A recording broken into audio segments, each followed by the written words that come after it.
Welcome back to MVM. Today we're going to take a look at Path of Light and Shadow Solstice from Indie Boards and Cards.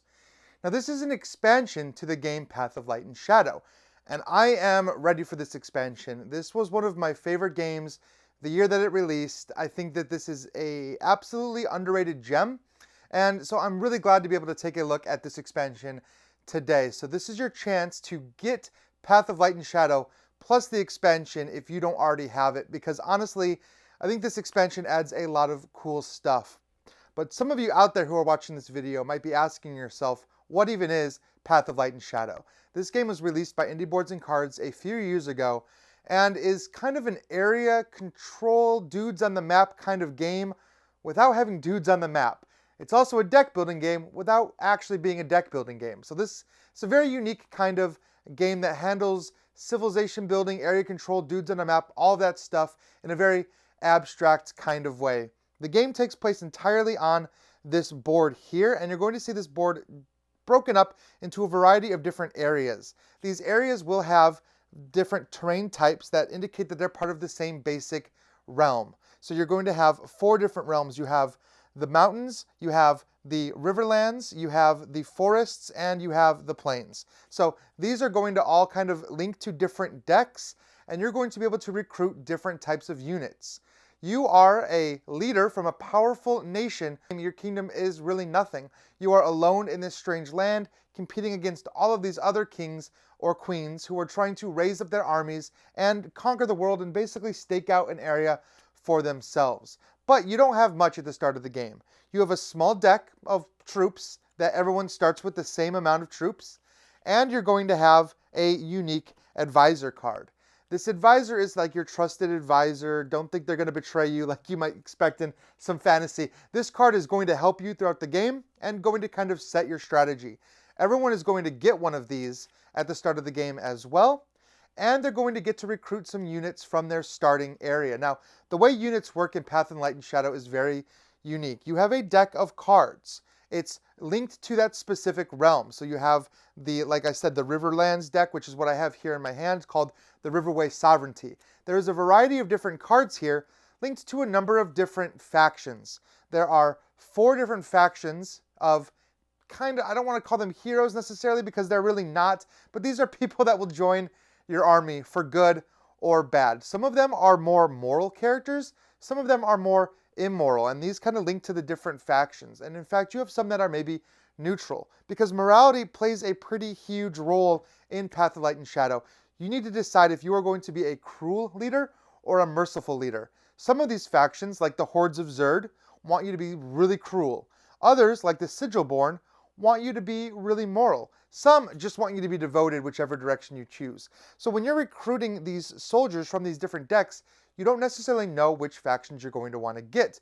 So there is that deck building element, but like I said, it's different because you're going to have a variety of basically level 1 troops that are going to be coming into your hand that can later be upgraded.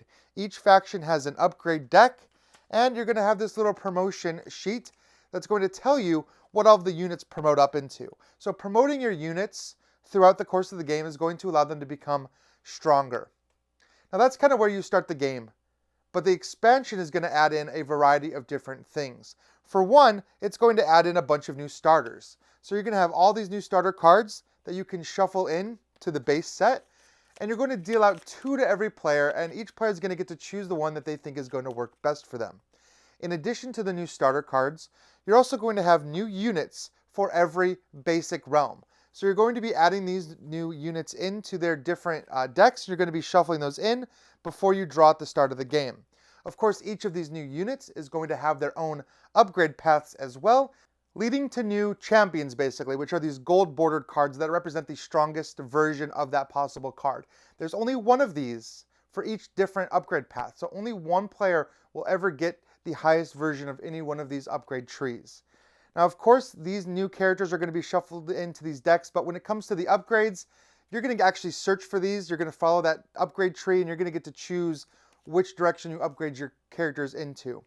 Now, there is another faction deck, and this is the Numerai. These represent ancient, almost deity-like gods that used to roam this realm.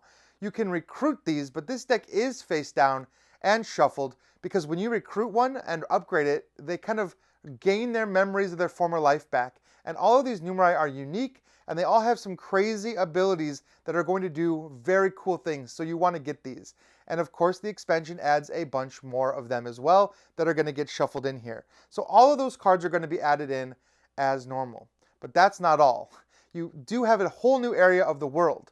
The premise here is that you have finished exploring the main world, and now you can access the hinterlands. You have to sail off to the hinterlands from one of the many different ports that's on the city. Now, if you notice on the world map, a lot of these areas have these giant fortifications. You can control these fortifications by conquering them and placing your tower banners on them, which is going to indicate that you own that particular area. And these are going to score you points based on how large they are. You notice all these different pieces. Over the course of the game, as you do battle in these different areas, as people come in and fight you, you're going to be losing your structures. During combat, you're going to be rolling these dice, which can inflict ruin upon you. They can destroy your giant castles by chipping away at them slowly over time. And this is bad because it means you're going to score less points for that area during one of the different scoring phases, of which there are 3 during the game. Now, of course, like I said, this is kind of a dudes on the map game and a civilization game, so you could expect that kind of attacking to happen. However, when you come over to the hinterlands and you attack, you're not going to see these castles, you're going to see those monuments. To come over there and control one of those areas means that you will get to draw these monument tiles. For every point of ruin that you inflict on a monument, you're going to get to draw that many tiles. You're going to look at them, and you're going to see if maybe you've drawn any relics. You have a deck of relic cards that are incredibly powerful relics that are going to be able to affect the game in a variety of different ways. When you draw from the stack, so if I had, for example, revealed 4 relic cards, I get to draw 4, look at these relics, choose one to keep, put it in front of me, and now I have an ability that I could use for the rest of the game. And of course, there's a spot to place that relics over here. Not only that, but if you happen to end your turn in an area, wherever you end your turn, whether you conquered there or not, you're going to get to recruit units from that area. These are basically these starving people that want to kind of join your army, because an army generally brings some kind of support. And this area, of course, has its own deck, the Hinterlands deck. So this deck is going to sit over here, and you're going to be able to recruit cards from the Hinterlands. With that comes a new faction of cards as well. This is the Veritas. This is a new type of faction that casts doubt on your path, is the best way that I want to say that. Whether you're going a fully merciful run or whether you're going a fully cruel run, some of these new faction cards are going to make you doubt. They're going to move your tracker back in the opposite direction from where you're going. If you're headed down the merciful track, you get a little doubt, you're going to move a couple spaces back. So these cards are very powerful, but they're very interesting. They're going to kind of keep you in the middle, and they're going to stop you from reaching one extreme or another. And of course, since these cards are spread out amongst all the different realms, they have their own upgrade deck as well. You can eventually upgrade your characters through these new factions and gain their new abilities. So you'll set those aside as well. Now, really quick, let me talk about why you'd want to recruit these cards. Not only do these cards have those special abilities like Doubt, but they can still be used like a standard deck builder. On your turn, you're still going to draw a hand of cards, and you're going to play those cards like you might expect to hear. There are 2 different things that any one card can produce. They can produce strength, indicated by the sword, or they can produce labor, indicated by the hammer. Strength is going to be used to fight, of course. You'll want to conquer other areas over the course of the game. Those fight symbols are actually represented by these dice. Whenever you enter a battle, you're going to choose one character to be your leader. This is the character that has the highest strength value. You're going to roll dice equal to their strength value and see how many hits you get. Every other character card that comes into that battle supporting that leader are just going to add 1 to your total. So you're rolling these dice to see if you can inflict any ruin and to see if you can defeat your enemies. Your enemies are represented by their deck as well. They're going to be able to play defense cards from their hand in order to prevent your attack. So having a lot of characters with high strength value mean that you're going to be an army that is feared. And you can use those extra swords to actually call units out of your deck, basically getting rid of the cards that are not performing for you. This is as bad as it sounds thematically, and you're actually going to gain cruelty every time you put one to the sword. So culling your deck in that route isn't necessarily the most merciful way to go, but it can lead to a very, very strong deck over time if you're okay with being super cruel. Now, the build, on the other hand, is going to be used to build your faction's buildings. Everyone is going to get one of these dual-layered player boards, and you'll see a different space for each of the factions and a general space that can be upgraded over time. You're going to take your tokens and you're going to upgrade these buildings, gaining access to new powerful abilities. So if you have a lot of those labor cards, the hammers, you could upgrade these buildings, ultimately getting to the bottom, which is going to give you some way of scoring points. Now, this dual-layered player board here came with the base game and features the base factions. The expansion is actually going to have a new board that sits besides it that features buildings linked to the new faction and buildings linked to the numeri, which did not happen before. You can actually get some really cool numeri powers with this as well. So these boards are going to sit in front of you. Of course, you can also use those labor or those strength icons to upgrade your units. This is something I talked about earlier. Upgrading those units, following that upgrade tree, getting the better versions is kind of key. You don't gain cruelty when you upgrade these cards. In fact, some of these abilities actually let you gain mercy when you recruit these units. So you're going to have a lot of things that you have to balance, and this expansion doesn't make it any easier to balance that by introducing that new doubt mechanic. But those new cards are very powerful, and those new relics are really cool. They really change up the game by giving you some unique, fun things that you can do and some surprises that you can inflict on your opponent. But there is one more thing I want to talk about with Solstice, and this is an optional variant. The game is going to come with a set of title cards.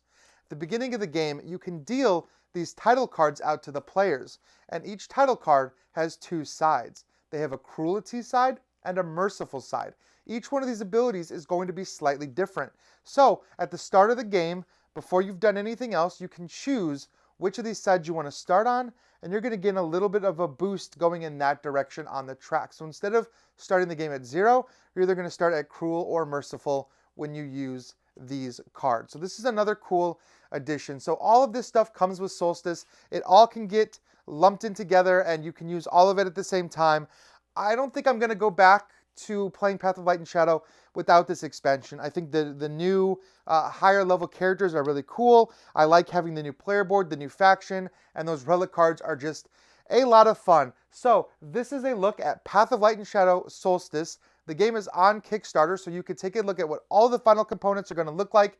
Of course, the base game here is final. I'm using the actual production copy, but everything that's related to the expansion is all just a prototype. So you'll be able to see what the final product looks like. So let me know what you're most excited about, and let me know in the comments below if you've played Path of Light and Shadow, because I think that more people need to learn about this game. Hopefully this video and this Kickstarter will help spread the word and get more people into this, because I kind of want to see more expansions after this one. So thank you all so much for watching and subscribing to us here at MVM, and I'll see you next time. Congratulations, you got to the end of one of our videos. Now, if you want more practice, just click on the video over here. It's another video. You might not have seen it yet, so click on it. If you don't want to do that, at least click on the subscription button below. That always helps us. And if you want notifications, please ring that bell.